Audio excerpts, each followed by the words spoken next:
என்ன செய்தாங்க, எல்லாரும் ஒன்று கூடி வந்தாங்க. இப்போ இந்த இடம் கூட ஒரு எபனேசர் தான். இந்த இடம் கூட என்னது, ஒரு எபனேசர் தான். இந்த எபனேசர்னு சொல்லுகிற இடத்துல எதுக்கு கூடி வந்தாங்க தெரியுமா? உடன்படிக்கை பெட்டி அங்கே அவங்களோட இருந்தது. எதுக்கு கூடி வந்தாங்க? உடன்படிக்கை பெட்டின்னு ஒரு பெட்டி.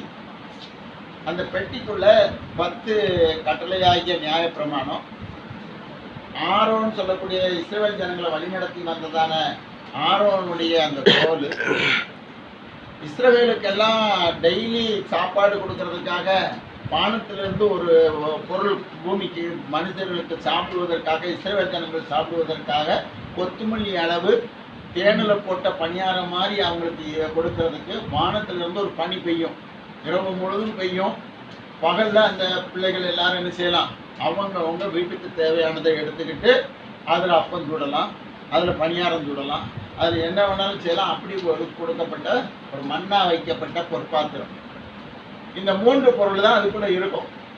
ஆனால் அதுக்கு மேலே 2 கேருபீன்கள் இருக்கும். அதுக்கு நடுவில் ஒரு பொன்னால் செய்யப்பட்ட ஒரு தட்டு இருக்கும். இந்த தட்டு கிருபாசனம்னு பேர். இந்த தட்டில் பலி செலுத்தும் போது என்ன செய்வாங்க, ரத்தத்தை அந்த பலி பொருளை கொண்டு வந்து செலுத்துவாங்க. அப்போ இவங்க எல்லாரும் பாவம் செய்துட்டோம் அப்படின்னு சொல்லிட்டு இப்போ ஒரு தகன பலியை கொடுத்து இந்த ரத்தத்தை கொண்டு வந்து இங்கே தெளிக்கிறாங்க. கடவுள் எங்கே இருக்கிறாரு? இஸ்ரவேல் ஜனங்களோட இருக்கிறார். அப்போ இஸ்ரவேல் ஜனங்களோட கடவுள் இருக்கிறாருன்னு கேள்விப்பட்ட உடனே இப்போ நீங்கள் பார்ப்போம், 1 சாமுவேல் 4ஆம் அதிகாரம்.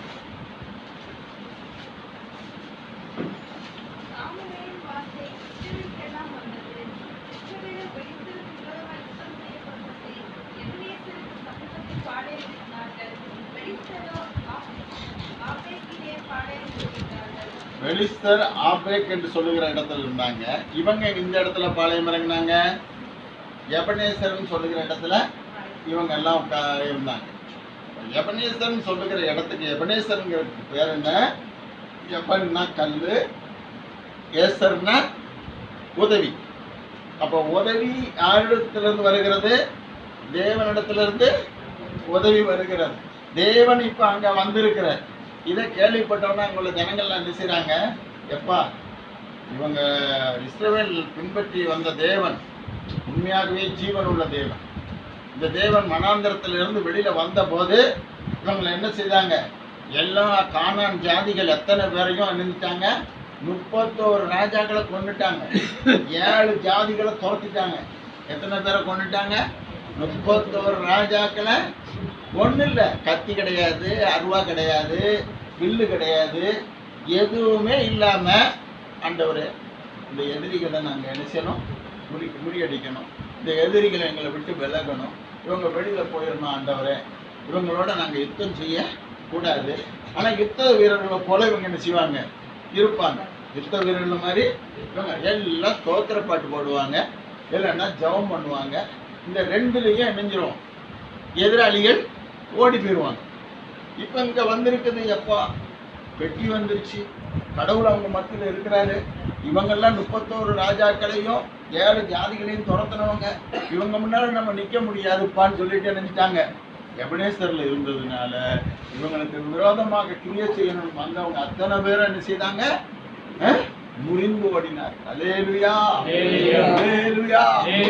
இங்கே மறுபடியும் என்ன செய்தாங்க, இப்படிப்பட்டதான இடத்துல கைகலப்பு வரும்போது சிலர் என்ன செய்தாங்க, யுத்தம் செய்ய ஆரம்பித்தாங்க. கர்த்தர் யுத்தம் செய்யறதுக்கு பதிலாக இவங்க சண்டை போட ஆரம்பிச்சாங்க. இவங்க சண்டை போட்டவங்க எல்லாரும் செத்து போனாங்க. ஆனா சண்டை போடாம என்ன செய்தாங்க, சாமுவேல்கிட்ட வந்து, ஐயா எங்களுக்கு எதிராளியா இருக்கிற பெலிஸ்தர்கள் எங்களுக்கு வந்திருக்கிறாங்க, நீங்க ஒரு ஜெபம் பண்ணுங்கயான்னு சொன்ன உடனே அந்த ஊழியக்காரன் போய் என்ன செய்தான், முழங்கால் படி போட்டு, இஸ்ரவேலின் தேவனே இறங்கும், எங்களுக்கு முன்பாக யார் கூடி வந்திருக்க, எங்களுக்கு எதிராளியா பெலிஸ்தர்கள் கூடி வந்திருக்கிறாங்க, அவங்களை நீர் முறிந்து ஓட பண்ணும் சொன்ன உடனே என்ன நடந்தது தெரியுமா? இவர் முழங்கால் படி போட்டு ஜெபிக்கிறாரு. வானத்திலிருந்து பயங்கர, வானத்தில் சண்டை நடக்கிற நேரம் எந்த நேரம், இடி முழக்கம் வர்ற நேரம் தானே. அந்த இடி முழக்கம் பயங்கரமாக கீழே வந்துச்சு, மின்னல்கள் பிரகாசித்தது, இடி இடித்தது. எல்லாரும் என்ன செஞ்சுட்டாங்க, எல்லா எதிராளிகளும் ஒருத்தம் கூட இஸ்ரவேலுக்கு எதிராக என்ன செய்ததில்லை, எழும்பல. எழும்பாம இவன் முழங்கால் படி போட்டா